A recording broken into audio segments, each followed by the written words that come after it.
Jadi sebenarnya kalau di silabus ini modul 10, tetapi karena berlanjut teknis, kita paralel memang yang ini fleksibel ya. Nanti kita akan lanjut dengan yang modul yang tertunda. Tapi sekarang kita lanjutkan.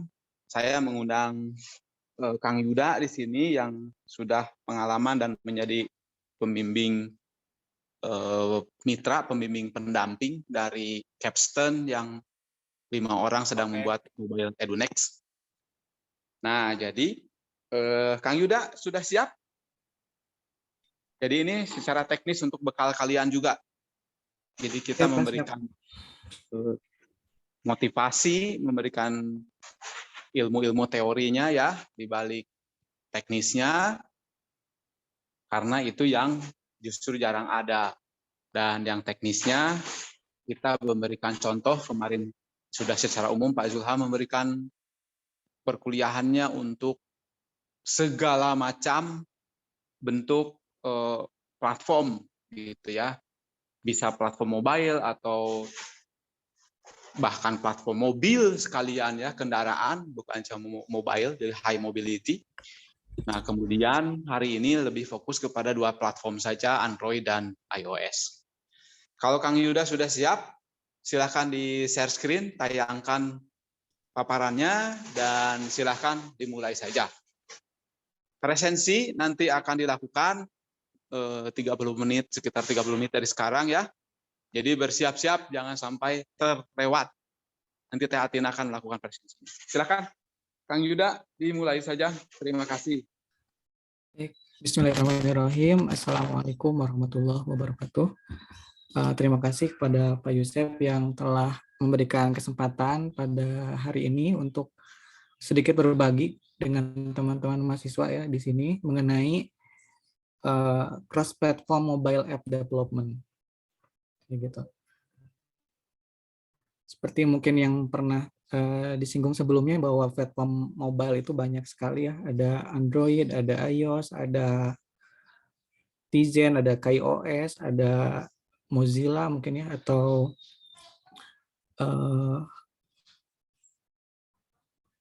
BlackBerry OS mungkin yang kalau zaman dulu ya, tapi sekarang udah enggak, atau enggak Windows Phone gitu yang sekarang mungkin udah tertinggal dan tidak ada lagi. Nah, itu sedemikian banyak platformnya, mungkin saya akan coba bahas bagaimana kita. Tapi untuk kesempatan kali ini mungkin tidak akan semua platform dibahas, tapi lebih fokus tadi kata Bapak untuk Android dan iOS, karena memang 2 platform tersebut terutama di mobile yang paling populer dan banyak penggunanya seperti itu. Baik, untuk pertama-tama mungkin saya akan perkenalkan diri dulu. Nama saya Yuda Sukmana. Mohon maaf, udah terlihat slide-nya? Sudah, Pak. Sudah, baik. Nama saya Yuda Sukmana, saya seorang full stack developer ya. 8 tahun pengalaman dalam membangun web dan mobile apps. Oke. Ini beberapa portfolio yang pernah saya publish di Google Play. Ada Toko Rame Seller App, ada Pak Budi. Pak Budi ini udah ratusan ribu download ya, dan usernya juga udah banyak kayak gitu.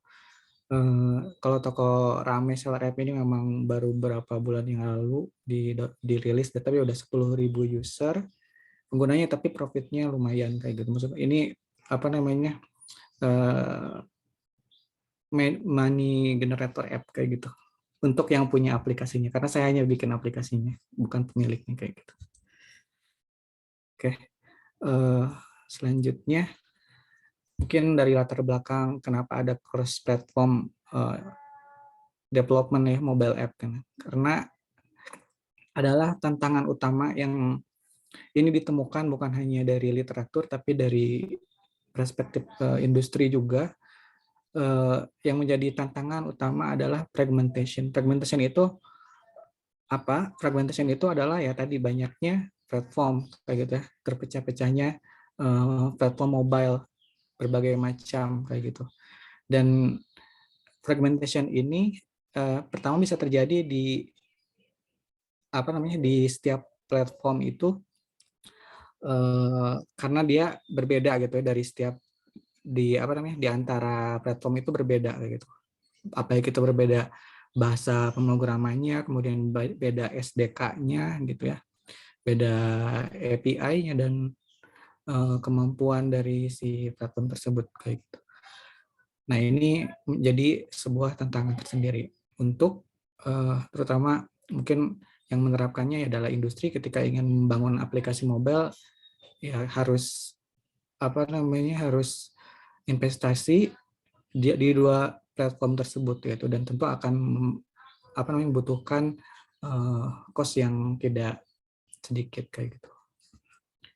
Kemudian selain dari tadi ya perbedaan platform, ternyata fragmentation juga itu ada di dalam platform tersebut gitu. Misalkan dalam platform tersebut Android itu fragmentation-nya kalau misalkan kita bandingkan dari yang misalkan flagship atau yang punya RAM 2 GB, 3 GB gitu ya, 4 GB, kemudian ukuran layar dan lain sebagainya, itu berbeda-beda gitu, dan itu menjadi sebuah tantangan tersendiri. Oke, tapi untuk saat ini kita tidak akan berbicara tentang itu, tapi akan lebih fokus bagaimana kita bisa memanfaatkan suatu tools, cross-platform development tools yang bisa kita gunakan untuk membangun aplikasi atau mengatasi masalah ini, masalah fragmentation ini, terutama dari perbedaan platform ya. Nah, sebelum masuk ke cross-platform tool yang akan kita bahas nanti ya, dalam mobile app development itu ada 3 pendekatan sebenarnya untuk membangun mobile app kayak gitu. Yang pertama itu yaitu dengan native. Native ini menggunakan platform specific programming language and tools gitu, SDK atau IDE. Dan biasanya hanya menarget satu platform, misalkan kita pakai Java atau Kotlin untuk Android gitu ya. Kemudian kita pakai Swift atau Objective-C untuk iOS gitu, dan lain sebagainya seperti itu. Kemudian approach yang kedua yaitu mobile web kayak gitu. Mobile web itu sebenarnya sebuah aplikasi juga, karena sekarang teknologi web semakin canggih, browser semakin canggih, bahkan di handphone pun browser sudah bisa mengakses sensor kayak gitu ya, kemudian mengakses fitur-fitur hardware yang lainnya ya, seperti kamera, mikrofon dan sebagainya. Nah, dengan perkembangan browser ini, mobile web juga menjadi salah satu alternatif kita untuk membangun aplikasi yang bisa berjalan di perangkat mobile atau mobile friendly atau mobile first kayak gitu. Kemudian yang ketiga itu cross platform. Cross platform. Nah, kalau ini cross platform ini adalah kita membangun aplikasi dari single code base ya, tapi menargetkan outputnya itu multiple platform kayak gitu, bukan hanya untuk satu aja. Nah, ini biasanya menggunakan bahasa pemrograman yang umum, misalkan JavaScript atau Dart kayak gitu.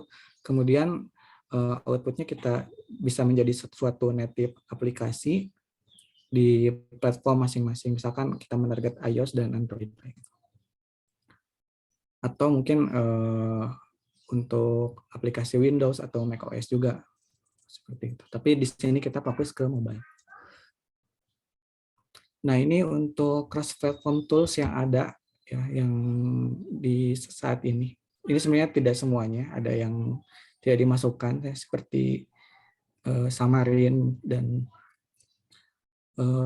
misalkan Unity yang fokus ke game seperti itu, merupakan juga sebuah cross-platform tools kayak gitu. Tapi di sini lebih ke mobile app secara umum. Ini Apache Cordova yang pertama. Ini kalau misalkan awal tahun 2010-an mungkin ya, 2011 gitu ya, sampai 2014 gitu. Ini populer sebenarnya Apache Cordova ini. Dia sebuah memanfaatkan web view atau web container kalau di di Android dan di iOS gitu. Mereka kan punya engine webnya kayak gitu. Kemudian sebenarnya si Apache Cordova ini membungkus aplikasi web atau HTML, CSS dan yang ditulis dalam HTML, CSS dan JavaScript kayak gitu. Kemudian si Apache Cordova ini menjadi sebuah jembatan untuk mengakses device spesifik kayak hardware ya, seperti sensor dan lain sebagainya. Kemudian ada React Native. Setelah Apache Cordova sebenarnya generasi selanjutnya itu React Native. React Native ini open source framework dari Facebook untuk membangun native apps untuk Android dan iOS menggunakan React. React itu sebuah JavaScript library dari Facebook kayak gitu yang sangat populer di dunia pengembangan, di dunia developer ya, terutama mungkin developer web. Kemudian ada Flutter. Flutter adalah sama open source framework untuk membangun multi-platform application dari single code base, dan ini dibuat dari Google. Nah ini memang Flutter ini memang yang baru ya di setelah React Native mungkin ada kayak gitu. Oke, ini kalau kita lihat dari 3 tools tadi, di sini ada 3 ya. Dari ini popularity ya, berdasarkan survei dari Stack Overflow 2021. Kita lihat ada React Native ya, kemudian Flutter sama Cordova. Tadi kan kita ada 3 ya, ngebahasnya ada 3 framework. Kemudian yang paling populer yaitu React Native ya. Ini di antara profesional dan juga community ya. Jadi memang secara popularity ya React Native nomor 1, kemudian Flutter, kemudian Cordova kayak gitu. Kemudian kita lanjut dengan Google Trends. Google Trends ini comparison dari 5 tahun terakhir pencarian mengenai istilah Flutter, React Native, dan Apache Cordova. Ini kita lihat Apache Cordova benar-benar turun ya, mungkin tidak lagi diminatin, dan Flutter sudah mulai menyusul React Native kayak gitu ya untuk dari segi pencarian di Google kayak gitu. Kita lihat 5 tahun terakhir ini ternyata Flutter lebih banyak dicari dibanding React Native. Kemudian selanjutnya ini dari Google Trends, selanjutnya dari GitHub Popularity.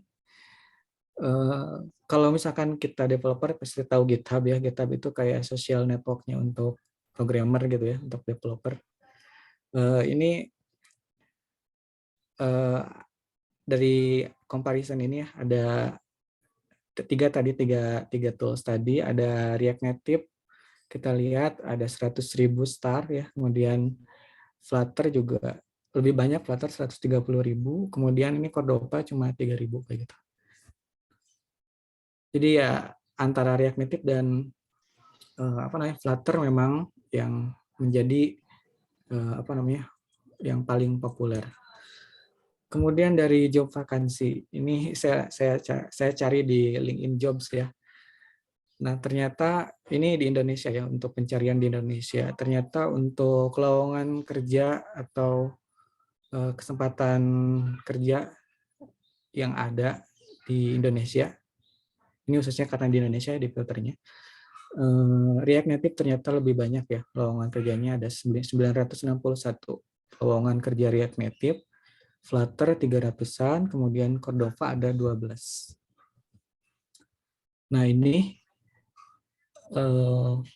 menggambarkan bahwa kebutuhan market di industri gitu ya, skill apa yang mungkin nanti dibutuhkan, ya gambarannya bisa dilihat di sini kayak gitu. Jadi ya kalau misalkan kita belajar Cordova gitu kan, itu udah nggak relevan lagi saat ini gitu, karena memang dari segi job vakansinya juga ya, ternyata yang paling banyak itu React Native dan Flutter kayak gitu. Oke, ini dari segi karena tadi Cordova kita eliminasi saja Cordova, kita akan bandingkan React Native dan Flutter. Oke, ini dari sisi development experience ya. Ini kita lihat dari React Native dan Flutter dari sisi programming languages. Nah, programming languages untuk React Native kita akan menulis kode base-nya menggunakan JavaScript. Di mana JavaScript merupakan bahasa pemrograman paling populer berdasarkan tadi ya survei dari Stack Overflow 2021, digunakan oleh profesional dan juga komunitas. Jadi nggak akan sulit lagi untuk belajar karena ekosistemnya begitu besar kayak gitu dan begitu banyak tempat untuk belajarnya gitu. Kemudian untuk Flutter dia menggunakan Dart, di mana Dart ini sebenarnya bahasa pemrograman baru yang mungkin populernya itu gara-gara ada Flutter gitu. Karena Dart ini sebenarnya tidak cukup populer, tapi dia mulai namanya terangkat itu gara-gara ada Flutter. Dan ya membutuhkan waktu yang lama atau learning curve yang mungkin lama untuk belajar lagi hal yang baru. Apalagi kalau misalkan kita punya background web development. Kemudian untuk dari sisi instalasi React Native mudah ya dengan npm. Kemudian kalau Flutter itu pakai binary kita download. Kemudian untuk community support-nya React Native karena udah lebih lama daripada Flutter, dia sangat tinggi dan banyak community resources dan tools-nya kayak gitu yang bisa kita gunakan untuk mempercepat dan mempermudah proses development. Kemudian untuk Flutter juga mulai berkembang kayak gitu ya, walaupun nggak sebanyak yang React Native. Kemudian untuk build and release React Native bisa dilakukan secara manual, misalkan menggunakan Xcode atau Android Studio. Kalau misalkan kita mau secara otomatis, kita bisa memanfaatkan Expo Application Services kayak gitu untuk build dan release. Kemudian Expo ini salah satu ekosistem di React Native ya. Jadi part of yang mengembangkan React Native adalah Expo, Microsoft dan Facebook kayak gitu. Kemudian Flutter menggunakan CLI ya untuk build and release-nya. Ada command line tertentu yang dijalankan. Kemudian untuk dari sisi DevOps atau CI/CD, kita lihat dari React Native dia bisa menggunakan tadi Yes atau third parties. Kemudian kalau Flutter kita bisa memanfaatkan default CLI yang sudah ada kayak gitu, yang mendukung CI/CD secara mudah.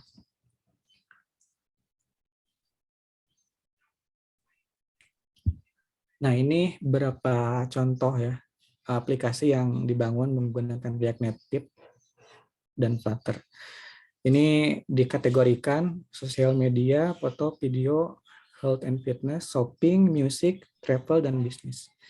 Nah, untuk React Native ini menggunakan maksudnya yang menggunakan React Native ini kategori sosial media itu ada Facebook. Facebook mengkonfirmasi secara jelas bahwa mereka menggunakan React Native ya di ribuan halaman yang ada di aplikasi Facebook kayak gitu. Dan kemudian Flutter itu ada intent, mungkin kita nggak tahu ya, kurang populer mungkin di telinga kita, tapi Facebook yang mungkin digunakan sehari-hari ternyata pakai React Native. Kemudian foto dan video ada Instagram, sama Instagram juga menggunakan React Native. Kemudian di Flutter ada Muse.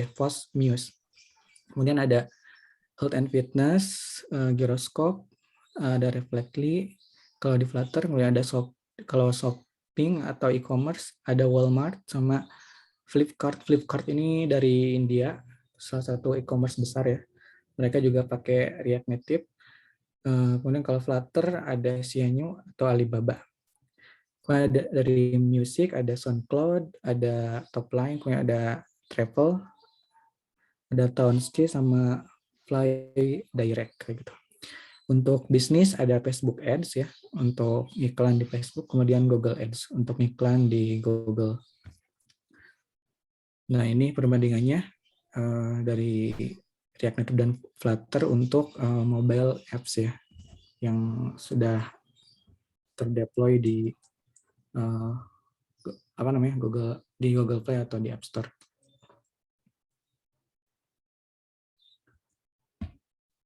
Oke, selanjutnya dari segi comparison atau tadi kan dari sisi popularity, kemudian job vacancy, kemudian juga dari showcase aplikasi yang udah dibikin. Nah, sekarang kita akan masuk ke ini apa namanya performance comparison karena penting ya. Salah satu pertimbangan mungkin untuk memilih platform atau tools adalah performance kayak gitu. Nah, ini performance comparison ini saya ambil referensinya dari dari master thesis ya, dari tesis magister Awel Esetu Ventau di University of Jyväskylä kayak gitu. Dia membandingkan comparison study React Native dan Flutter karena memang yang lagi happening atau yang lagi apa namanya booming saat ini di dunia platform cross platform tools adalah React Native dan Flutter. Nah, dia membuat sebuah aplikasi tracking COVID-19 kayak gitu. Kemudian membandingkan performance dari 3 aspek yaitu CPU usage, kemudian memori dan GPU. GPU diukur dari penggunaan GPU diukur dari FPS ya, frame per second-nya.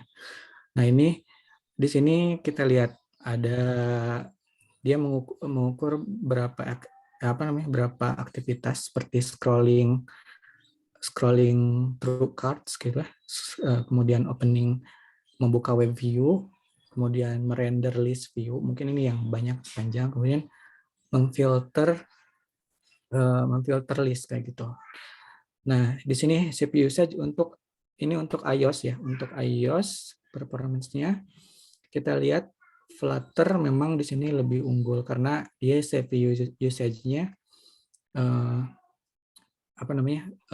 lebih kecil ya persentasenya daripada React Native dari si CPU usage.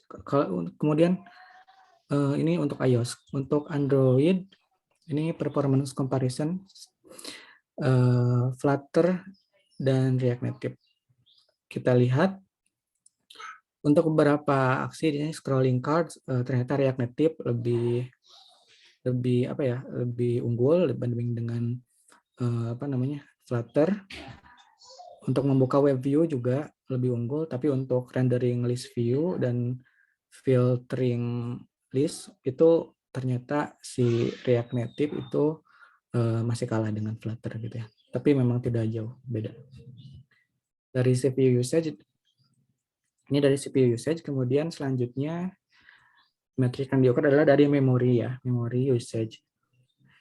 Penggunaan memori ini tentunya kalau lebih sedikit lebih bagus ya memori.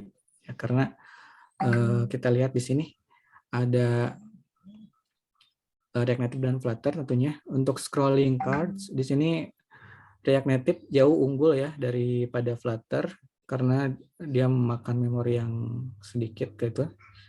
Untuk membuka web view juga sama, rendering list juga sama ya, React Native unggul. Kemudian untuk filtering juga sama. Jadi dari sisi memori usage React Native lebih unggul lah ini di iOS kayak gitu. Kemudian untuk di Android ini hampir sama ya, hampir mirip ini scrolling cards React Native lebih unggul sedikit ya. Kemudian membuka web view ternyata Flutter kalau untuk di Android lebih unggul dari segi penggunaan memori. Kemudian untuk rendering list view juga React Native lebih unggul. Kemudian untuk filtering Flutter sedikit lebih unggul gitu.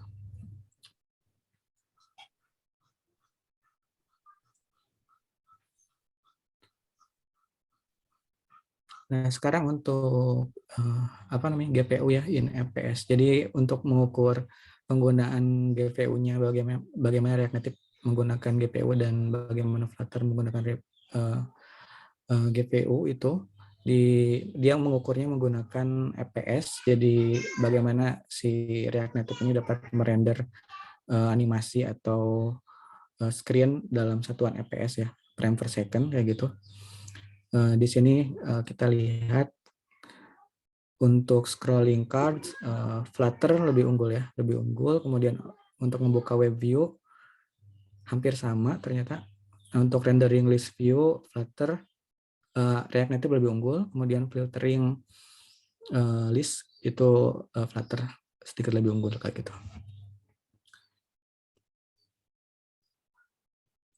Nah, sekarang kita sebagai mungkin ada di sini calon developer ya, atau nanti mau milih mana nih antara Flutter dan React Native. Sebenarnya keduanya juga bagus kayak gitu, dan tadi lihat dari performance juga memang dari masing-masing platform atau tools juga perlu perhatian khusus ya. Kalau misalkan Flutter dia butuh perhatian khusus misalkan di memori, kalau misalkan untuk React Native dia butuh perhatian khusus misalkan di penggunaan CPU-nya kayak gitu.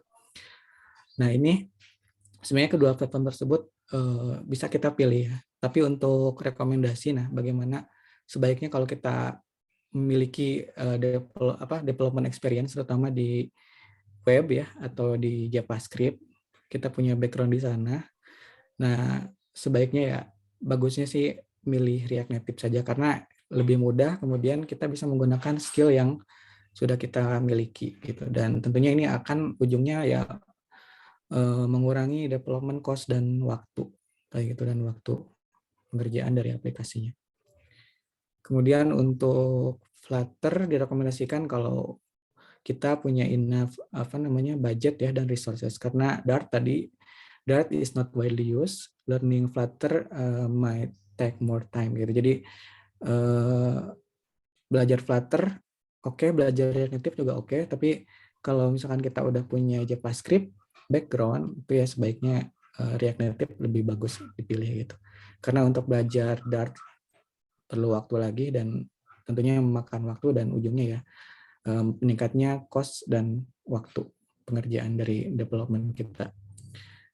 Tadi untuk keduanya juga Flutter dan React Native ini masih dalam tahap terus dikembangkan ya, diimprove agar si performance-nya itu tadi bisa mendekati native application functionalities kayak gitu. Dan keduanya komunitasnya juga terus berkembang, dan job vakansinya yang utama ya, karena kalau nggak ada jobnya buat apa ya kita belajar juga gitu ya. Oke. Nah, ini untuk ekstranya dari saya ada ekosistem React, karena kalau saya sendiri adalah React developer, jadi saya bukan Flutter developer, disclaimer itu. Ini ekosistem React ya. Di React tadi adalah sebuah JavaScript ya, UI library untuk membangun user interface. Nah, untuk membangun user interface itu di mana aja gitu. Dia bisa di web ya. Di web itu ada React DOM atau React JS yang sangat populer di web development kayak gitu ya, React DOM. Kemudian ada React Native.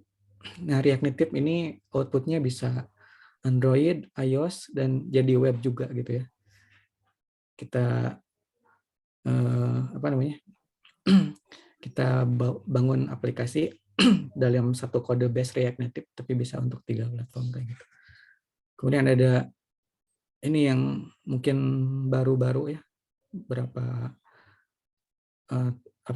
belakangan terakhir ini yang Microsoft lagi kembangin, ada React Native Windows dan React Native macOS. Ini untuk bangun aplikasi native Windows dan macOS pakai React Native kayak gitu. Ada React 360 untuk virtual reality, ada Ink ini untuk CLI. Jadi kita bangun, ternyata React juga bukan hanya untuk user interface, tapi untuk command line ya. Command line interface juga bisa kita bikin pakai React kayak gitu.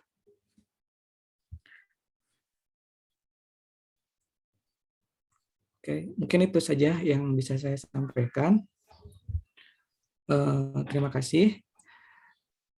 Mungkin ada yang ingin didiskusikan atau ditanyakan, silakan. Saya kembalikan dulu mungkin ke Pak Yusef, enggak? Baik, silahkan. Barangkali ada yang ditanyakan nih. Atau kalau enggak nanti kita akan balik tanya. Jadi kalian sudah diberikan intro ya terkait dengan beberapa platform, tidak hanya 2 yang dominan, meskipun nanti kita akan fokus ke 2 saja. Kemudian sudah diberikan juga paparan mengenai bagaimana mengembangkan aplikasi secara keseluruhan ya di platform-platform tersebut. Silahkan barangkali ada yang mau ditanyakan. Mungkin Kang Yuda kalau paparan sudah habis, diberi ini saja, contoh bagaimana kita mau membuat Hello World aja misalkan di di React ini. Apakah bisa dimungkinkan kita membuatnya benar-benar sekaligus gitu di iOS, di Android, di web, di macOS sama Windows misalkan. Sejauh mana itu kita bisa membuat satu aplikasi yang berjalan ke banyak platform tersebut. Itu pertanyaan dulu dari saya, nunggu pertanyaan dari yang lain. Nah, kalau nggak ada pertanyaan, nanti kita akan coba membuat kuis kecil ya dari CRS yang isinya akan bertanya mengenai apa yang dipaparkan barusan. Silakan. Pak. Tes, halo, permisi Pak. Oh iya, silakan. Saya Faik Pak, mau tanya. Jadi kalau untuk besok untuk mengembangkan aplikasi untuk aplikasi yang dari ide kemarin itu sebaiknya saya native aja langsung misalnya pakai iOS gitu atau multi platform gitu Pak. Kalau untuk yang sekarang, saya bebaskan. Yang kalian merasa paling gampang, paling mudah, paling cepat, paling hebat, pakailah itu. Misalkan ingin benar-benar spesifik untuk iOS, boleh menggunakan yang Xcode, menggunakan native, mau Swift atau Objective-C misalkan. Silahkan. Mau yang pakai Android saja, Kotlin misalnya, atau Java, silahkan. Mau React, mau Flutter, mau Qt, saya tidak batasi. Pokoknya nanti dari sisi bisnis, karena ujung-ujungnya yang paling penting bisnisnya ya. Bisnisnya bagus gitu, kemudian kalian bisa mendemokannya di tahap awal ini bagus sekali, itu yang utama. Tools, silahkan kalian pertimbangkan sesuai dengan yang paling cocok, yang paling bagus. Gitu Faik. Oke Pak, jadi kan karena kalau dilihat dari sisi bisnis, kalau misalnya bikinnya multi platform kan berarti bisa jangkauannya lebih luas gitu daripada bikinnya native gitu sih Pak. Tapi kalau gini berarti apakah lebih mending pilih yang multi platform atau tetap bebas Pak? Enggak apa-apa, karena gini, karena toh nanti ya misalkan kalian ujung-ujungnya bisa segala macam gitu ya, bisa jadi segala macam. Tapi sekarang lebih cenderung, saya ingin mendalami benar-benar jadi ahli iOS developer karena ada hal-hal yang sangat spesifik di iOS yang saya sangat senangi, termasuk di iPad ya. Nah, kalian bisa mendalami Swift sedalam-dalamnya itu nggak apa-apa karena nanti pekerjaan ini kan teamwork. Kalian tetap bisa nyari sepanjang tadi itu desainnya itu. Kalau game itu game, desain dokumennya matang, ya, kemudian technical design dokumennya matang. Jadi dari sisi perancangan itu blueprint-nya, atau kalau orang sipil itu DED-nya, detail engineering desainnya matang, itu masalah cari programmer nggak susah. Jadi boleh aja, karena di tahap kita ini mau dimanapun sebetulnya nggak masalah. Tapi tentu saja ya, kalau ingin benar-benar serius, kemudian mudah, tapi nggak usah nyari-nyari programmer dulu, boleh saja sih pakai yang multi atau cross platform seperti ini. Silakan, karena selama perkuliahan ini saya tidak akan menuntut berapa download gitu ya. Tidak sampai ke sana, terlalu jauh soalnya itu. Gitu. Silakan. Kalian nanti mau jadi hackernya, jadi ahli programmingnya, asal dikuasai aja yang manapun enggak apa-apa. Siap, Pak. Terima kasih. Baik, baik. Ada lagi yang lain? Tidak ada yang bertanya? Ya, berarti Teh Atina mungkin siap-siap kita pakai bikin CRS, tetapi basisnya kayak kuis lah Teh. Tidak hanya voting berdasarkan beberapa informasi tadi, mungkin 5 nomor gitu Teh.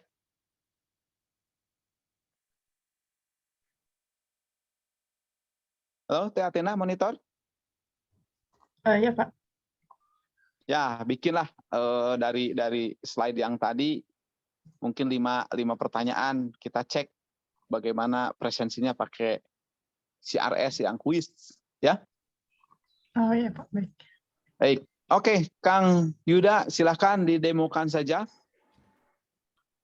Baik Pak, untuk demonya mungkin React Native itu sebenarnya lebih mudah setupnya dengan Expo ya. Jadi kita tidak butuh yang namanya Android Studio atau Xcode dulu ya. Jadi kita cukup install Node dan npm di komputer kita.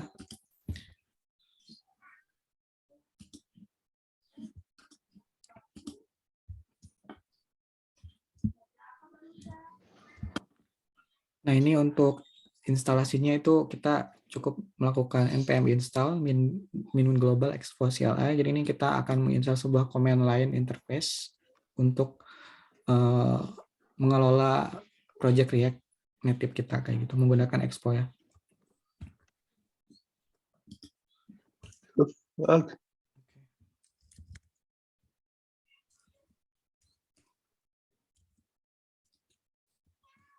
Stop.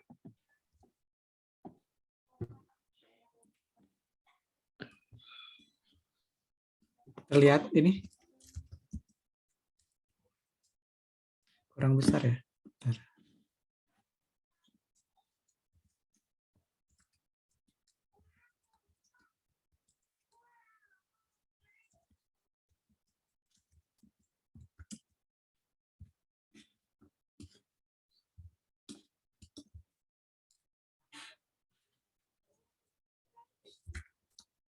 Hello World aja ya, kita bukan bikin Hello World.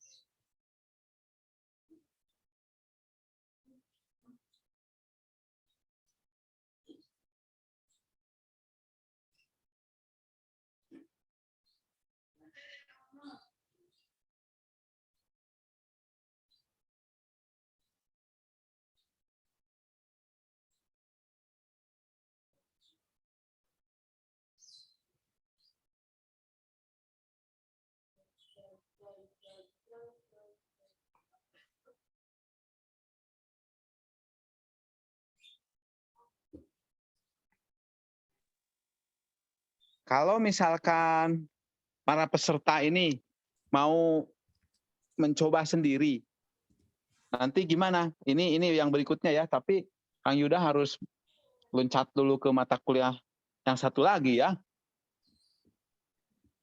Oh, gimana Pak? Jadi untuk kalau mau mencoba silakan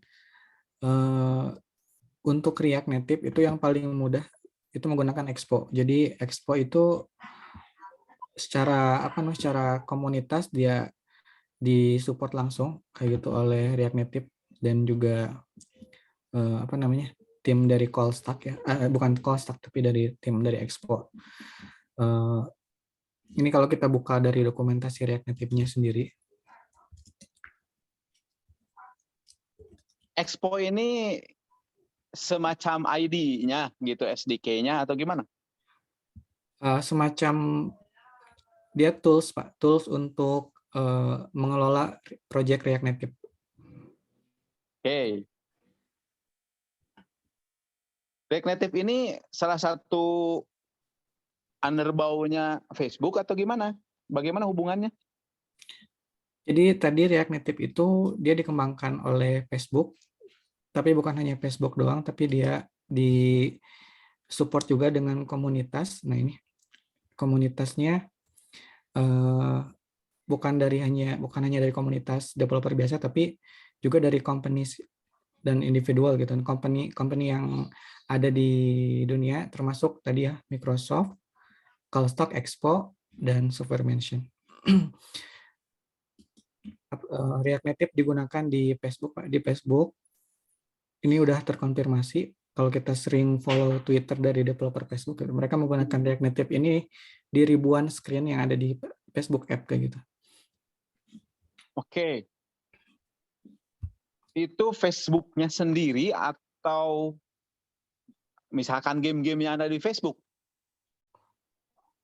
Facebook-nya sendiri, Pak. Baik. Oke, jadi kita bisa sebut bahwa Facebook itu dibikinnya pakai React Native gitu. Iya, salah satunya dibikinnya pakai React Native. Oke. Karena sejauh saya tahu, kayak Facebook, Instagram itu dibikinnya memang masing-masing kan, natif gitu ya. Kalau di itu Android-nya ya pakai Android Studio gitu. Iya, tapi jadi React Native ini ada dua cara. Jadi ada full React Native, benar-benar aplikasi full React Native. Ada aplikasi native, kemudian kita ingin bangun view-nya menggunakan React Native gitu. Nah, Oh, Facebook bisa gitu ya? Ya, jadi Facebook itu dia ya mungkin bikinnya pakai native gitu, nge-init project-nya pakai Android Studio, tapi dia untuk view, untuk screen, berapa screen, misalkan saya baca informasi terbaru itu mereka punya ribuan screen yang dia bikin pakai React Native gitu di Oke. Facebook, aplikasi Facebook-nya. Jadi React Native itu ada dua cara untuk pakainya. Pertama, existing native project kita bisa masukkan React Native gitu ya untuk membangun UI-nya, atau kita nge-build benar-benar dari scratch aplikasi dengan React Native gitu. Dua approach itu. Baik. Oke, jadi sangat powerful ya, bisa untuk semacam add-on atau kosmetiknya ya. Iya, Pak.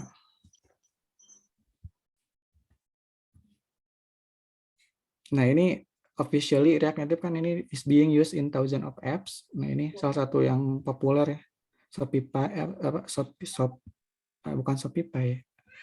Ya, Shopify, kemudian Flipkart, Discord, kemudian Pinterest, Instagram. Cuma mereka yang macam-macam menerapkan React Native-nya, ada mungkin yang full, ada yang memang dari native kemudian dimasukin React Native gitu. Sip. Yang Oke. banyak.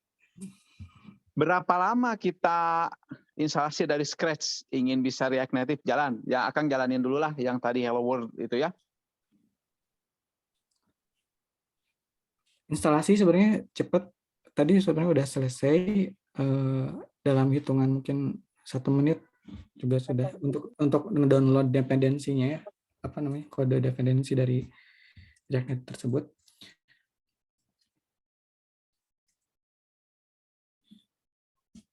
Nah, kemudian untuk kodenya. Nah, React Native ini kodenya kita bisa pakai, kalau misalkan kita terbiasa pakai Android Studio, ya bisa kita coding dari Android Studio, tapi kalau kita pengen yang simpel-simpel dan ringan-ringan, ya bisa menggunakan ini, Pak.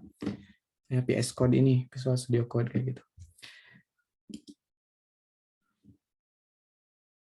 Dan bahasa programan yang digunakan adalah JavaScript itu. JavaScript di mana React ini dia punya powerful namanya JSX. Jadi kita bisa write Kang, kode. VS Code ini yang dari Microsoft gratisan itu? Ya. VS Code ini salah satu ide yang populer juga kayak gitu, banyak digunakan. Nah, untuk menjalankan project-nya kita tinggal yang start aja.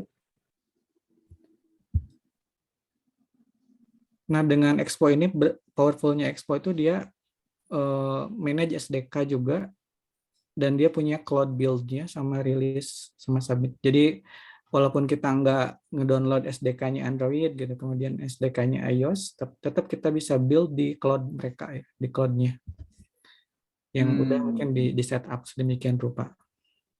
Baik.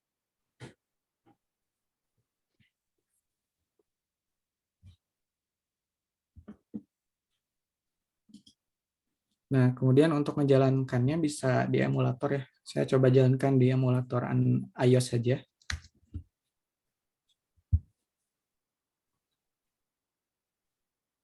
Emulator iOS ini dari mana? Dari Xcode, Pak. Oh, jadi Xcode-nya harus jalanin dulu ya. Ya, tapi kalau kita tidak punya Xcode sama Android Studio, kita bisa build development client namanya yang nanti diinstal di handphone kita. Kemudian kita jalankan aplikasi yang kita develop dari sana kayak gitu, Pak. Oke. Jadi ada aplikasi yang diinstal di handphone. Kalau ini kan kita pakai emulator. Kalau misalkan kita running langsung di device gitu, itu bisa gitu tanpa menggunakan emulator atau kita tanpa menginstal Xcode atau Android Studio. Baik. Yang Xcode ini yang pakai Mac ya, bisanya ya. Iya, Pak.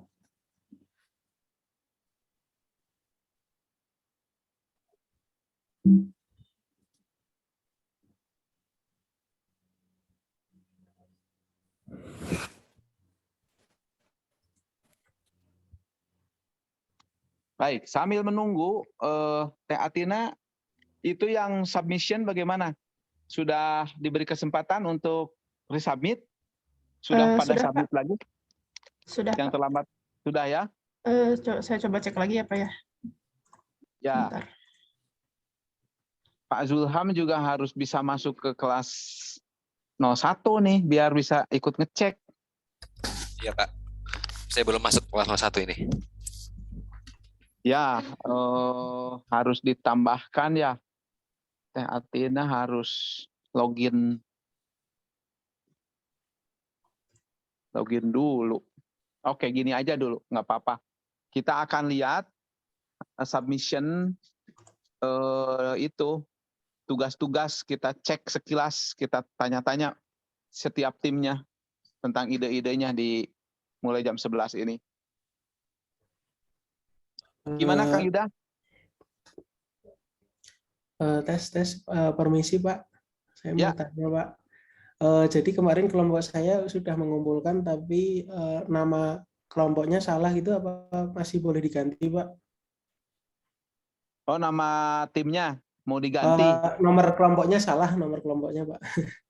Oh, gampang lah itu nanti, karena ini kan akan continual improvement ya, jadi nggak apa-apa yang sekarang biar aja. Nanti kita kan akan ada lagi tugasnya. Oke, siap Pak. Kalau nomornya nggak ada, yang penting timnya tetap orangnya ya.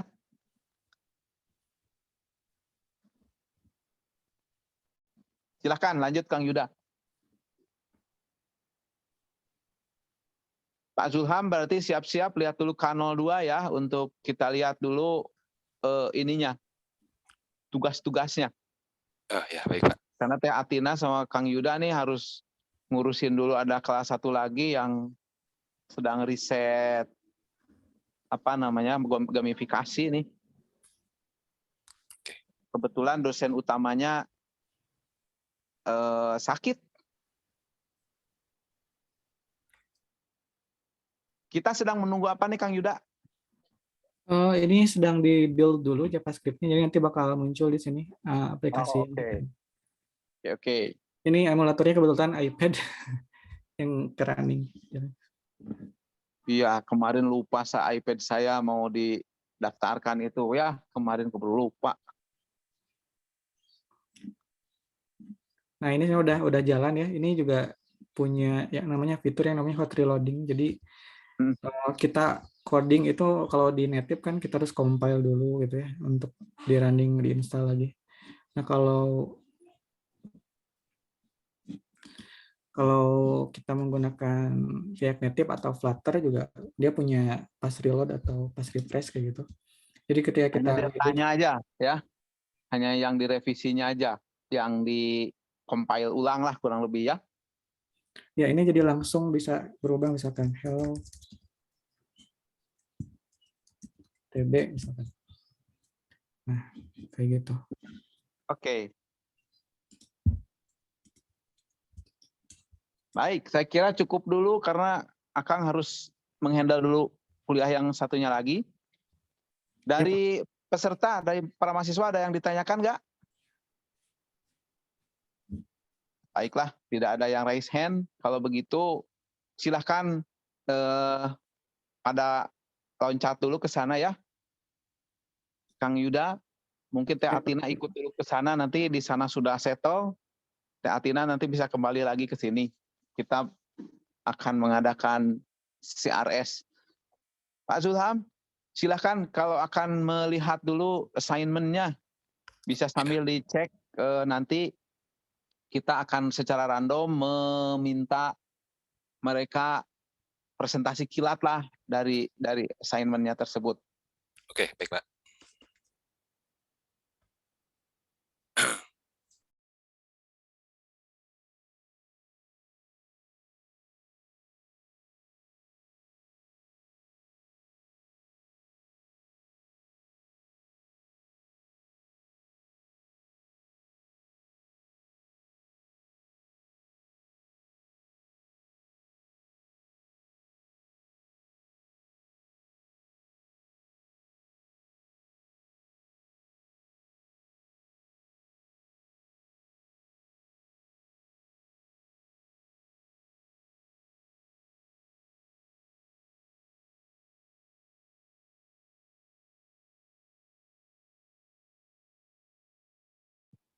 Pak Zulham, monitor.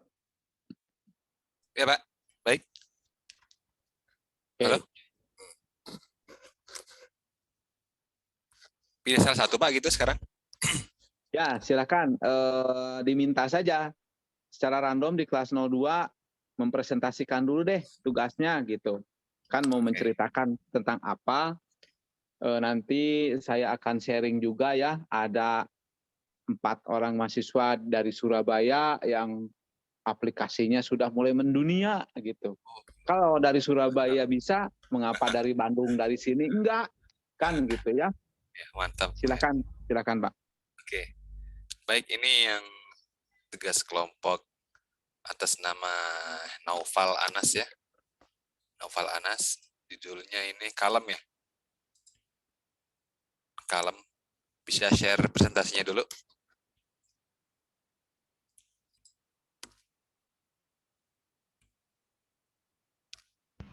Oke, sebentar Pak.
Oke, sudah kelihatan layarnya.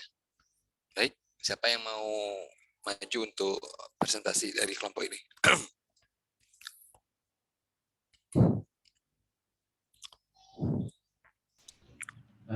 Yaudah aku aja deh, gak apa-apa. Oke, sebelumnya selamat pagi semua. Perkenalkan aku Andi. Jadi kami dari kelompok 3. Mungkin secara brief, aplikasi kami namanya Calm gitu. Jadi ini aplikasi yang fokus pada kesehatan mental health gitu. Jadi secara fitur yang masih kami pikirkan secara kasar gitu. Kira-kira ada beberapa fitur ini gitu ya. Mungkin mencari artikel, konsultasi, playlist musik, terus meditasi, diary, dan curhat. Jadi untuk perkiraan kami memutuskan memanfaatkan secara native gitu. Jadi kami baru kepikiran untuk buat di platform Android. Jadi pakai Android Studio. Gitu. Mungkin ini nama kelompok kami agak random gitu sih sebenarnya. Lalu untuk data teknis ini sebenarnya lebih ke kira-kira alur dari flow datanya. Jadi kira-kira butuh untuk flow musik, suara itu butuh speaker gitu. Kalau untuk rekaman itu pakai kamera. Terus tentunya butuh sentuhan layar itu buat konfirmasi task. Lalu jaringan internet untuk biar fiturnya bisa berjalan dengan lancar. Yang terakhir butuh storage untuk simpan data terkait preferensi gitu. Mungkin kira-kira gitu sih Pak. Mungkin kalau teman-teman yang lain mau nambahin boleh. Itu kategori musik-musik yang menenangkan berarti dapat dari mana ya? Itu sebenarnya lebih ke audio open source ya, aransemen musik gitu sih Pak. Jadi kayak yang nggak ada liriknya, jadi biar nggak kena copyright gitu, dan lebih dan musiknya tuh yang aransemen alat musik itu gitu. Oke. Berarti juga coba lagi yang halaman keempat tadi. Yang halaman keempat. Oh iya.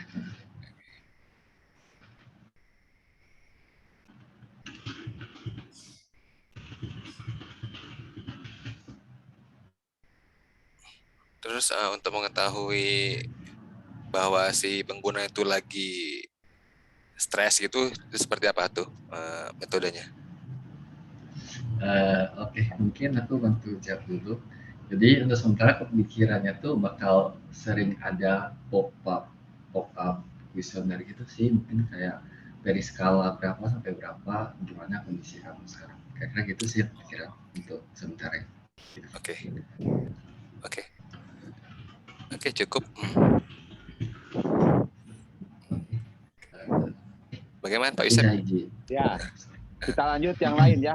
Kita pokoknya sekarang tidak akan menafikan ide apapun, karena bagi orang yang hebat itu ide yang dianggap remeh juga seringkali ternyata sukses luar biasa ketika dipasarkan dengan baik. Ya, jadi yang penting kita mengikuti kaidah-kaidah yang dari sisi bisnisnya yang sudah kita pelajari. Ya, nanti akan kita coba yang berikutnya kita cek ya dari sisi ya checklist keberhasilan lah. Sekarang jalan aja dulu. Coba yang lain, karena ini musik segala macam ini kan universal, setiap orang butuh, apalagi kalau ternyata memang ada dampak bagusnya ya. Silakan dari kelas Pak Zulham saja dulu, kita cek secara random. Nanti setelah itu dari kelas saya, dari kelas 01. Oke, dari kelompok 17 ya. Shelly, Iwayan, sama Muhammad Iqbal. Coba presentasi dulu. Ya, perwakilannya.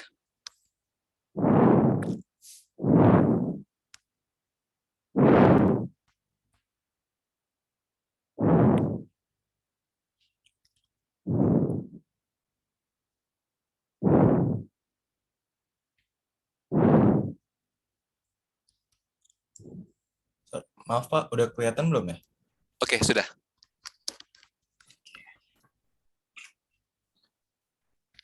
Oke, jadi kami dari kelompok 17 akan mempresentasikan aplikasi kami yang bernama Adobe. Jadi ini adalah aplikasi adopsi hewan peliharaan kapan saja dan di mana saja, hanya dengan ketukan jari Anda. Adobe adalah marketplace bagi organisasi penampungan hewan peliharaan yang memungkinkan Anda mencari hewan peliharaan Anda dengan mudah berdasarkan filter jenis hewan, usia, dan lain-lain. Tetap update mengenai informasi perawatan hewan melalui fitur feeds kami, di mana Anda akan disuguhi berbagai konten yang sudah diverifikasi oleh pakar hewan peliharaan. Bukan hanya itu, di Adobe Anda juga bisa menemukan berbagai macam keperluan untuk hewan kesayangan Anda seperti makanan, tempat tidur, pet care, mainan, dan kebutuhan hewan lainnya. Untuk fitur-fitur yang ada di aplikasi kami, yaitu yang pertama ada filter berdasarkan karakteristik hewan peliharaan dan lokasi untuk menemukan hewan peliharaan yang tepat untuk Anda. Terus yang kedua ada hubungi tempat penampungan yang cepat dan mudah dengan fitur chat kami. Jadi yang kedua itu ada fitur chat, yang ketiga itu ada fitur toko, membeli kebutuhan hewan peliharaan, terus yang keempat itu ada fitur feeds, bisa menemukan konten menarik mengenai hewan peliharaan Anda.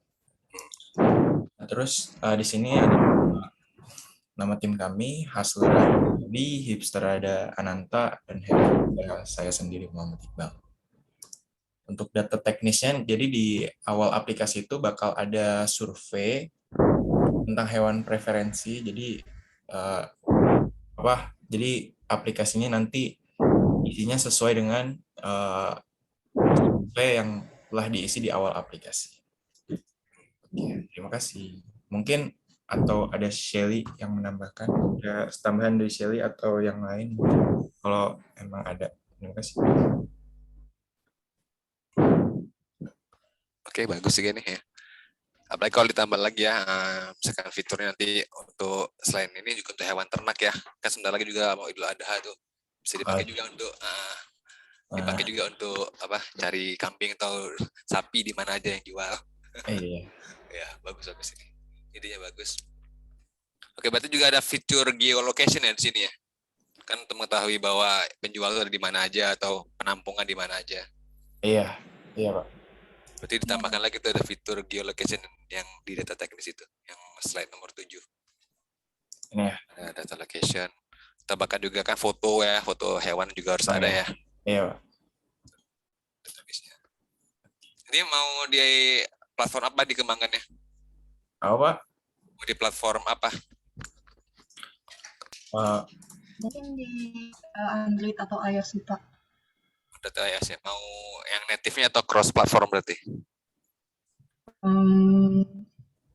Kayaknya nggak bakal native sih, Pak.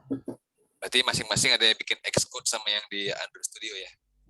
Soal native. Ya, untuk sementara mungkin yang diutamakan yang Android, Pak. Oh, Android dulu. Oke. Berarti Android dulu ya fokusnya ya. Oke.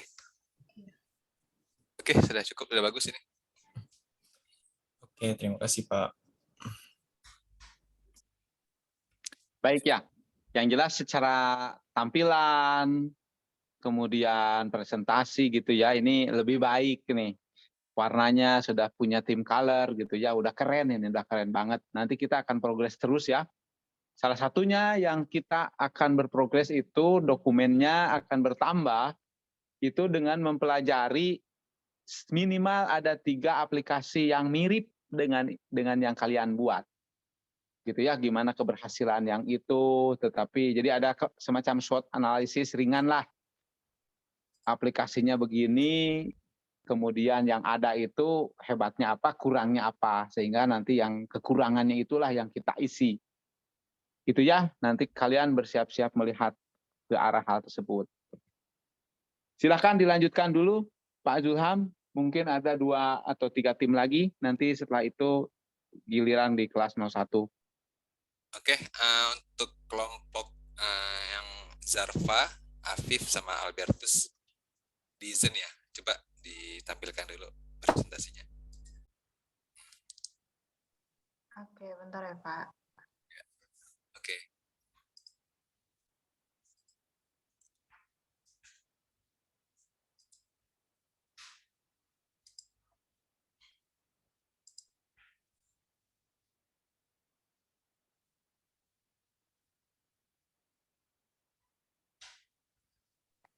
Udah kelihatan belum ya? Sudah. Oke, halo teman-teman dan Bapak. Kita dari grup Diazen. Jadi Diazen ini tuh kayak sebuah aplikasi buat tracker diet gitu sih. Jadi kita bakal bantu orang buat ngejaga pola makan yang sehat gitu.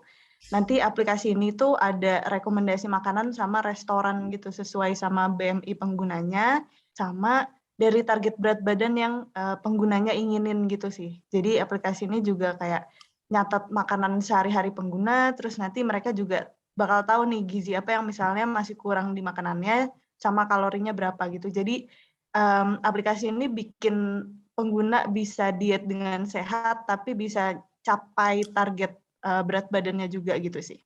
Gitu. Buat logonya ini, terus kenalin kita hustler hacker sama hipster ya. Ada aku, Afif, sama Albertus. Ini nggak lanjut nih Terus PowerPoint. buat data teknisnya sendiri, ini dari bagian input usernya lumayan banyak juga sih. Jadi ada data dirinya. Jadi kita butuh buat nyari. Hah? Kenapa? PowerPoint-nya nggak lanjut ini. PowerPoint-nya masih di halaman pertama. Salah share screen sepertinya.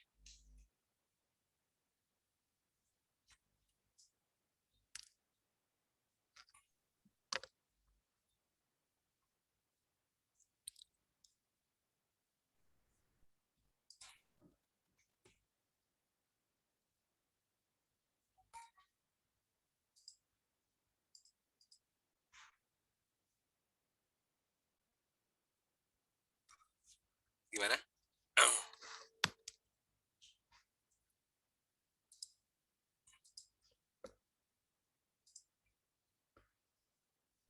Halo Pak, udah kedengeran belum ya? Kayaknya Sudah. wifi-nya lumayan. Oke, bentar ya. Saya coba lagi. Ya.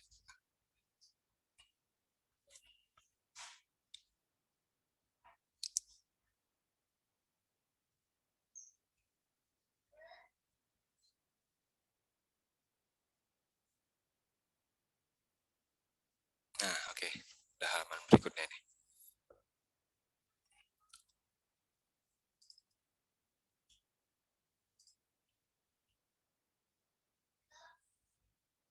Oke, tadi sampai sini belum sampai ya, Pak? Belum. Oke, kenalin ini hustler hacker sama hipster ya. Ada aku, Afif, sama Albertus. Oke, next buat data teknisnya sendiri. Jadi dari input usernya lumayan banyak. Yang pertama ada data diri. Oke.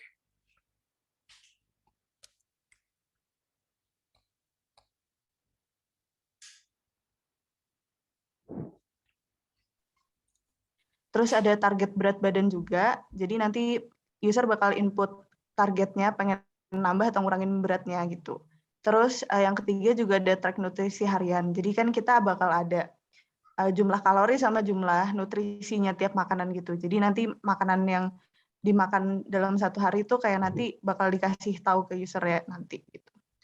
Sama ada pilihan user. Pilihan user itu input pilihan makanannya gitu sih, sama input apa kayak mereka ngeklik restoran dari rekomendasinya gitu. Ntar baru bakal keluar kalorinya atau kayak bakal keluar tempat penjualannya atau gimana gitu. Oke. Terus next buat data teknisnya ada dari perangkat juga. Ini balik lagi ada data nutrisi lagi. Ini yang udah fix dari data basic kita. Terus ada data restoran juga. Jadi restoran mana aja, jual apa aja, dan di mana lokasinya gitu sih. Oke. Jadi segitu aja aplikasi dari kita. Makasih, Pak. Oke. Nanti mau menggunakan platform apa ini frameworknya? Mau yang native, web, atau yang platform native? Rencananya. Nah, kita belum kayak ngeliatin belum diskusi banget lagi sih. Cuma sejauh ini kayaknya pengen React Native, Pak. Oh, React Native ya. Ya, oke. Cocok. Oke. Oke. Terima kasih. Lanjut kelompok berikutnya. Baik. Ini juga sudah bagus lah, warnanya sudah mudah dibaca dan lain-lain ya. Yang pertama nanti kontras warnanya perlu dibuat lebih baik lah menurut saya. Ya, silakan satu lagi mungkin dari kelompok dari kelas 02 ya, nanti dari kelas 01. Silakan Oke. Pak. Lanjut lagi untuk kelompok Fatan, Maulana, dan Dimas. Fatan Anantanur, Maulana, Anindita, sama Dimas.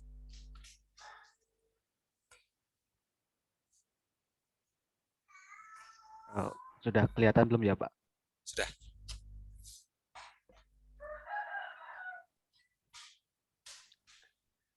Baik, perkenalkan, saya Fatan Anantanur, mewakili kelompok Pemuda Pancasila Anak Mama, akan mempresentasikan aplikasi yang akan kami bangun yang bernama Tenjam atau Tengokuni Jam. Nah, untuk timnya itu ada saya, ada Maulana Anindita, dan ada Dimas Mesap. Lalu next, mungkin bisa dijelaskan oleh Maulana.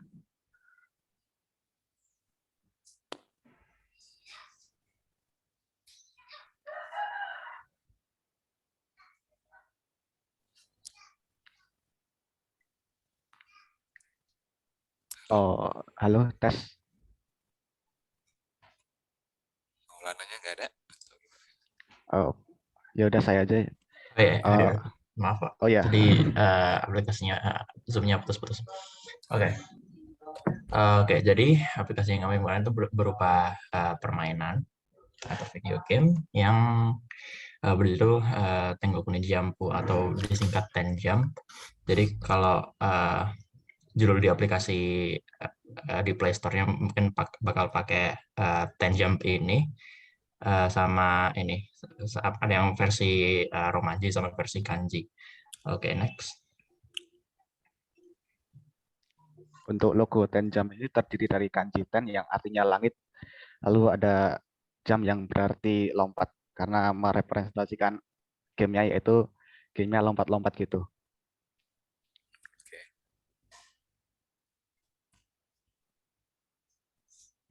Lalu untuk deskripsi aplikasi, game ini mempunyai konsep sebagai idle clicker yang dapat dimainkan secara sederhana yaitu mengetuk layar. Nah, tema untuk game ini adalah seorang perjuangan untuk menuju ke surga, sama seperti judulnya yaitu lompat ke surga. Nah, game ini akan dimainkan pada posisi HP-nya portrait atau tegak lurus. Lalu untuk bagian bawahnya itu akan digambarkan semacam api neraka yang tujuan kita ini kan untuk menuju surga, jadinya kita harus menghindari api neraka tersebut untuk melompat ke atas gitu.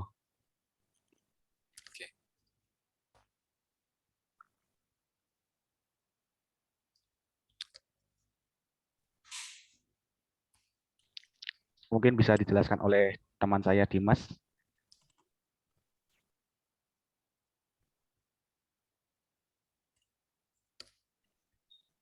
Tes halo. Oke. Masuk. Jadi permainan ini terdiri dari 7 level ya. Makin ke atas permainannya akan makin sulit dan ada beberapa rintangan yang akan menghadang gitu. Singkatnya seperti itu. Next. Sistem requirement. Yang pertama, permainan hanya menyediakan 2 jenis input, yaitu tombol buat lompat-lompat tadi yang dikatakan. Jika pemain menekan tombol lompat kanan, maka karakter akan lompat kanan, begitu juga sebaliknya. Terus yang kedua, leaderboard buat skor. Setiap pemain ditentukan menggunakan akun Google Play, jadi skor-skor setiap pemain akan dicatat lalu diperingkatkan gitu. Karena terhubung dengan yang ketiga, karena terhubung dengan high score antar permainan dibutuhkan akun yang harus dibuat dengan email. Jadi permainan ini akan dihubungkan ke email. Gmail pemain masing-masing gitu. Oke. Sekian, terima kasih. Untuk Udah bikin sketsanya dokumen sudah ya? Hebat udah seperti bikin dokumennya. Oke, lanjut. Gimana nih mau jelasin dokumen? Boleh, boleh. Silakan. untuk sketsa yang rencananya akan dibuat mungkin akan seperti pada gambar ini. Itu ada api neraka yang di bawahnya ini, terus karakternya melompat-lompat di atas rintangan gini, terus harus sampai ke atas. Lalu ada poinnya untuk ke setiap level gitu, untuk mencapai ke level tertinggi harus berapa gitu poinnya. Mungkin itu aja sih Pak dari kami. Berarti rintangannya hanya ketinggian aja ya? Misalkan ada makhluk acak yang lewat, itu ada nggak nanti? Makhluk acak Iya. yang lewat. Maaf buat motong, tapi ya nanti bakal ada kayak tantangan yang lain selain tinggi doang. Soalnya kalau cuma lompat itu bakal membosankan kalau lama-lama gitu. Ya mungkin ada batu-batu jatuh atau burung ababil atau bagaimana. Nanti bisa dipikirkan selanjutnya. Oke. Oke. Oke, Pak Isep. Baik. Lanjut tim. Oke, terima kasih. Kebetulan saya dulu pernah bikin program ini yang kayak gini. Jadi ini harus bagus nih ya. Dilacak terus Pak ya. Ya, nanti kalau game berarti harus ada GDD, TDD, dan lain-lain. Bagus lah. Keren. Ya. Yang kreatif lah ya. Karena yang game kayak gini, orang belajar game biasanya mulainya dari Pong, kemudian kayak gini ya, kayak apa namanya dulu itu, flipper atau apa gitu ya. Nah, jadi kalian harus punya kreativitas yang lebih dari sekedar yang belajar game. Oke. Baik, sekarang mulai dari kelas 01. Saya akan minta ini sajalah yang ada anggota nomor 26 NIM-nya. Siapakah yang NIM-nya 26 atau yang terdekat 25, 27. Tapi yang utama 26 dulu. Sorry, 25 berarti ya. Karena harus ganjil. Siapa NIM 25? Halo? Iya Pak, bentar ya Pak. Oke, siapkan ya. Silakan. Kalau di salah satu di antara hustler, hipster, sama hackernya, yang paling ideal memang yang presentasi paling pertama itu adalah yang hustlernya ya. Karena dia sebagai CEO-nya kurang lebih.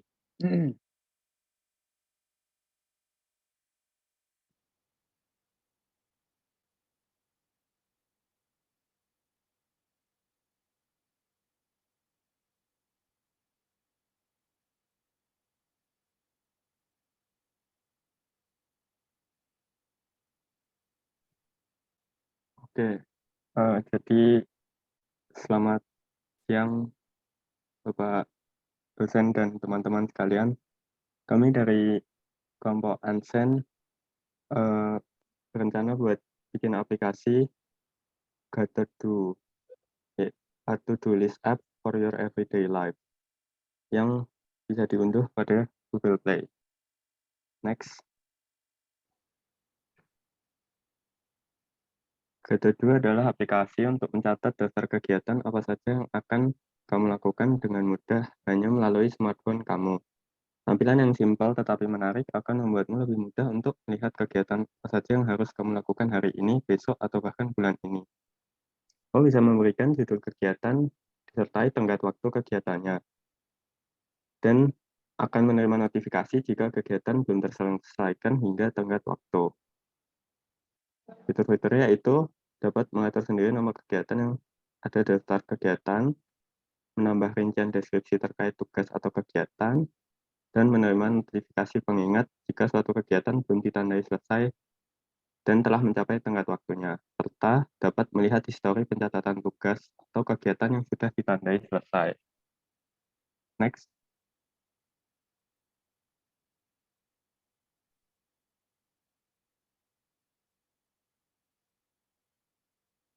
Berikut adalah anggota kelompok kami, kelompok Ansen, yaitu Nabila Faradebi, saya Faisal Mitaksono, dan Ega Stefani.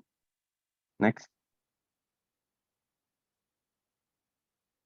Data teknis yang diperlukan dari perangkat, yaitu waktu tersinkronisasi secara real-time dengan waktu pada smartphone, tanggal tersinkronisasi secara real-time dengan tanggal pada smartphone, dan menggunakan speaker untuk memberikan notifikasi ke pengguna terkait kegiatan yang sudah mencapai tenggat waktu.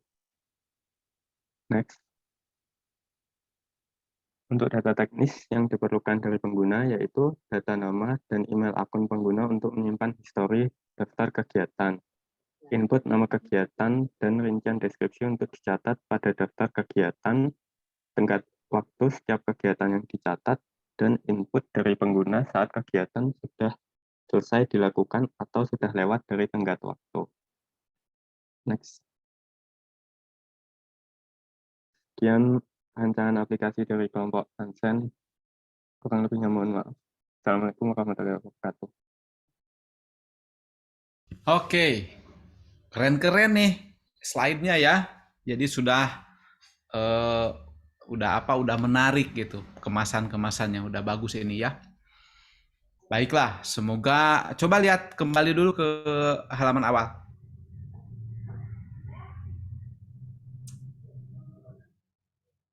Oke, jadi ikonnya akan seperti apa?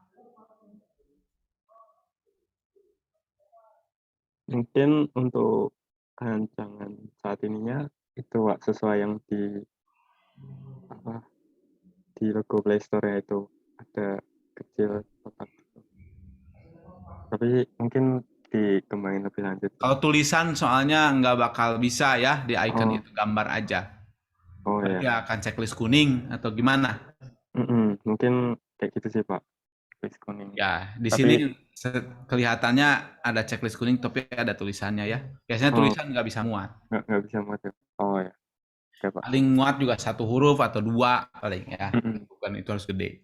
Mungkin Oke, tapi inisialnya. keseluruhannya sudah, terus dibayangkan nanti sudah downloadnya udah banyak ya, ratingnya 4,9, jadi sudah terbayangkan gitu.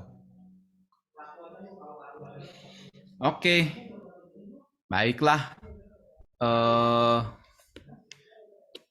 Udah keren ya, dilanjutkan lah. Jadi ini sementara nilainya udah bagus-bagus. Saya sekarang akan meminta yang nomornya rada banyak nih, yang ada nomor 117. Rekannya timnya Tugus nih. Monitor. Silakan timnya menampilkan. Coba sebentar ya.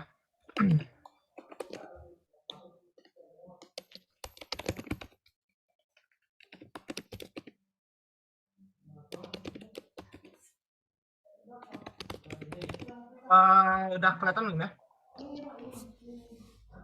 Ya. Selamat siang semuanya. Selamat siang Pak Yusef, Pak Zulham. Suaranya pelan nih. Suara saya pelan ya? Sebentar. Ya. Kalau sekarang gimana? Lumayan. Oke.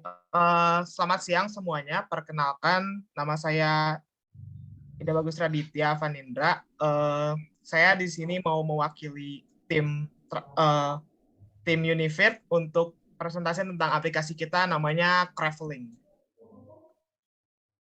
Jadi Craveling itu apa sih? Craveling itu adalah sebuah aplikasi pemandu wisata yang dapat digunakan untuk memberikan rekomendasi liburan terbaik. Jadi aplikasi ini bisa membantu kalian untuk membuat rencana liburan dengan merekomendasikan kota dan lokasi liburan yang ada di kota itu. Habis itu bisa melihat destinasi liburannya langsung di peta, itu posisinya di mana. Terus habis itu kita juga bisa membuat itinerary atau jadwal liburannya. Lalu aplikasi ini juga bisa memberikan estimasi biaya liburan kalian. Terus menyewa tour guide juga. Jadi kalau misalnya menyewa tour guide, bisa langsung dikasih itinerary yang udah preset gitu. Dan kalian juga bisa sharing tentang travel plan kalian ke orang-orang lain. Jadi ini juga logonya kita. Ya ini nama kelompoknya sebenarnya asalnya dari kata union, universal, unified, digabung dengan akronim nama kita menjadi Unifit. Jadi untuk aplikasi ini data teknisnya sebenarnya ada 4. Pertama yang jelas karena ini adalah aplikasi untuk travel planning harus ada data tempat wisata. Jadi harapannya ada data lokasi wisata yang ada di kota-kota terkenal gitu. Contoh misalnya Bali atau Lombok atau Jakarta dan Bandung gitu misalnya. Lalu harus juga ada input jadwal dari user gitu supaya aplikasi bisa membantu mengorganize waktu liburan. Sebutan penggunanya adalah travelers gitu. Lalu yang ketiga ada input budget user. Jadi istilahnya sebagai input data budget travelers untuk penyesuaian dengan lama waktu dan rencana wisata usernya itu. Lalu input destinasi liburan user, di mana kalau misalnya user pengen ke tempat liburan spesifik itu bisa dikasih rekomendasi. Habis itu kita ngambil dari geolocation perangkat penggunanya gitu, menggunakan GPS. Sekian dari kelompok kami, terima kasih. Kenapa ada filosofis apa namanya Travelers? Kre ya? Sebenarnya waktu itu kita lagi membahas di grup juga kayak nama-nama aplikasi, terus ada buzzword yang emang mudah dikatakan cuman unik gitu. Jadi kami mengambil nama itu. Mungkin Relian bisa bantu untuk ini kali membantu memberikan artinya gitu. Mungkin ada Relian. Oke. Sebenarnya kami saat itu kebingungan gitu untuk menentukan nama tim kami. Habis itu saya kepikiran ya udah basicnya dari traveling aja karena ini app-nya kan tentang traveling gitu. Jadi saya ambil travelnya, habis itu satu nama kerennya apalagi. Terus saya kepikiran mungkin Kepler gitu. Kepler itu terus saya masih kepikiran sama hukum Kepler gitu kan. Saya cari hukumnya ada satu yang menarik, yaitu setiap planet bergerak dengan lintasan elips. Matahari berada di salah satu fokusnya. Tapi saya ambil esensinya bahwa setiap melangkah selalu berpegang teguh pada prinsip. Jadi jadi kami bertiga ya udah satuin aja Kepler sama traveling jadi traveling gitu. Gitu sih Pak. Sip, oke keren lah. Jadi keren ya. Ada Keplernya, ada kerennya. Mungkin bukan kerenya tapi ya. Ya, bukan Bisa untuk orang-orang yang kere juga barangkali ya. Oh ya, mungkin itu juga bisa dijadiin salah satu ide gitu ya, kere travelers gitu. Ya, bagi yang backpackers kayak gitu, anak muda ya yang belum jadi sultan gitu ya, tapi ingin jalan-jalan. Udah keren. Saya kira segala macamnya udah oke ya untuk hal ini. Jadi sejauh ini yang tampil yang paling awal saja ya kurang ini warnanya, kurang kontras gitu. Ya, Pak. Baik, terima kasih Tugus dan kawan-kawan ya. Tugus ini nama aslinya apa sih sebenarnya? Nama asli saya Ida Bagus Raditya Avanindra Mahaputra, Pak. Panjang ya, jadi panggilannya Tugus. Ya, Tugus aja Pak biar gampang. Siap. Baik, kalau begitu kita ingin mendengar dari yang nomornya di sini adalah sebentar, yang perempuan nih belum ada nih. Saya ingin mendengar. Udah nggak mendengar. Zarfa. Dulu sering mendengar, sekarang jarang. Zarfa sama timnya silakan. Maaf Pak, kebetulan udah presentasi sih barusan. Nggak barusan sih. Oh, timnya sudah ya? Sudah Pak Zarfa Pak ya. Oh, sudah ya. Kalau gitu, itu ya. Baik. Sebentar, saya kalau begitu akan bertanya kepada, sebentar nyari dulu. Stella deh. Stella Ribli 27. Oke Pak, sebentar saya share screen. Tim apa nih namanya nih? Nama timnya Nangor House, Pak. Oke, Baik. sudah terlihat? Ya. Oke, Keren, selamat. sudah terlihat keren ini udah stand out of the crowd ya, silakan. Oke, selamat siang Pak, selamat siang teman-teman semuanya. Perkenalkan kami dari kelompok 8, tim Nangor House ingin mempresentasikan ide kelompok kami. Oke, jadi kemarin kami udah brainstorming ide-ide dan ada 6 ide juga. Dan akhirnya dari 6 ide itu kami memilih satu ide berdasarkan dari secara usernya, secara problemnya, dan problem fit-nya juga. Dan akhirnya kami milih aplikasi bernama Quiisi. Nah, Quiisi ini adalah sebuah aplikasi untuk membantu mencari responden, untuk membantu individu atau organisasi yang sedang membutuhkan responden untuk kuesioner atau user interview. Karena kami melihat di dunia nyata itu kadang-kadang orang-orang itu susah mencari koneksi yang sesuai sama persona yang mereka butuhkan untuk responden kuesioner tersebut atau user interview juga, dan datanya jadi kadang-kadang kurang valid gitu. Nah, dengan aplikasi Quiisi ini diharapkan dengan dua pihak itu orang-orang yang membutuhkan responden itu bisa mendapatkan responden dengan lebih mudah dan lebih cepat dan sesuai dengan persona itu gitu. Jadi ini menguntungkan dua pihak juga. Dari respondennya nanti bisa mendapatkan poin setiap kali menjadi seorang responden.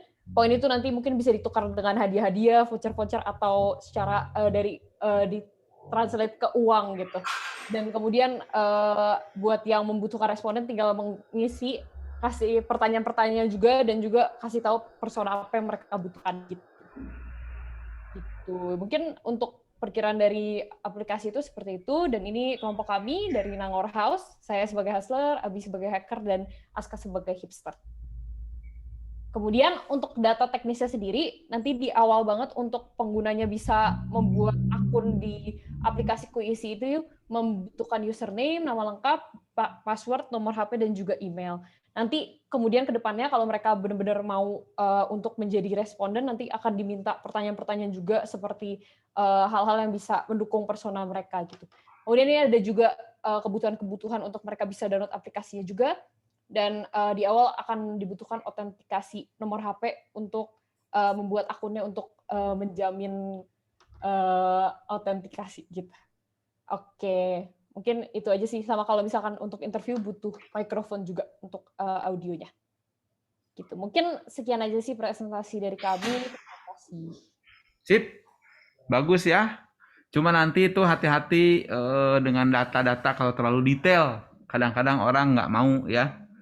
Tokopedia aja yang nyimpen uang kan nama masih bisa diganti-ganti oleh kita ya. Dan hanya nomor itu saja. Hanya email dan nomor HP ya. Nah itu baik, pokoknya kalau memegang data orang lain berhati-hati, ada tentang privacy itu ya, ada undang-undang tentang data pribadi. Baik, saya kira sudah cukup dulu hari ini, kita lakukan presensi dulu.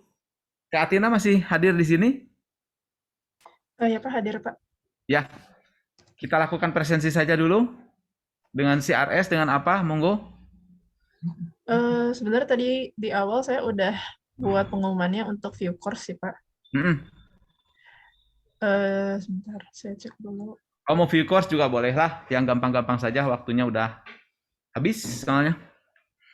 Ini saya perlu share screen Pak? Tidak sebetulnya sih, tinggal bilang aja siapa yang nggak ada gitu. Oke. Mudah-mudahan udah ada semua lah. Oke. Kelas 01. Di Pak Zulham juga paralel ya, di kelas 02 ya. Kelas 01 sudah semua Pak. Udah ya? Sudah, kelas 01 sudah. Kelas 02 yang belum ada itu Ayendrea. Ditulis saja namanya. Oke, sama chat supaya jelas. ada Reza Hadi juga ya. Reza itu nggak ikutan ya? Jadi berarti tinggal satu orang aja Pak yang belum. Apakah orangnya ada? Kalau nggak ada, ya sudahlah. Berarti sedang tidak hadir. Saya hadir, Pak. Oh, ada ya? Oke, refresh screen dulu kalau gitu. Baiklah. Kita sampai di sini dulu. Terima kasih. Kalian nanti bersiap-siap. Kita akan lanjutkan ya hari Kamis.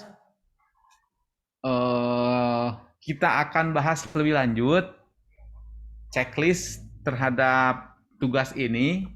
Nanti tugasnya kita akan nilai dan ada kelanjutan karena kita akan melanjutkan, yaitu analisis kelebihan dan kekurangan dari 3 aplikasi yang paling mirip yang sudah ada di marketplace iOS dan App Store, ya, iOS App Store dan Android Play Store. Itu saja dulu persiapannya, tapi nanti deadline tugasnya minggu depan. Tapi Anda siap-siap supaya nanti punya Anda itu benar-benar punya unique selling point yang membuat orang Indonesia atau target market kalian itu benar-benar bisa tertarik menggunakan aplikasinya. Oke, terima kasih banyak semuanya. Pak Zulham, ada kata-kata penutup? Ya, sementara itu dulu, Pak. Baik. Bertanya, Pak. Ya, silakan. Saya motong. Tadi kan kalau dari perintah Bapaknya kita suruh komputer analisis dari aplikasi serupa ya, Pak. Kalau misalkan ide yang kelompok saya rancang itu tidak terlalu banyak aplikasi serupa karena kita kayak first marketnya gitu, kalau kayak kita benchmark ke website gitu boleh nggak Pak? Kayak dia tuh boleh. Website gitu. Boleh, kayak survei monkey atau apa gitu ya, boleh. Oh, oke. Makasih. Boleh aja, pokoknya pesaing terdekat itu malahan kalau pesaing terdekatnya jauh itu bagus sekali berarti idenya gitu. Ya. Pokoknya bagi orang yang kreatif itu di situasi manapun selalu saja ada keistimewaan yang bisa muncul ya. Oke, terima kasih. Kalau begitu kita sampai di sini. Sampai jumpa nanti hari Kamis. Saya tutup ya. Salam sehat selalu semuanya.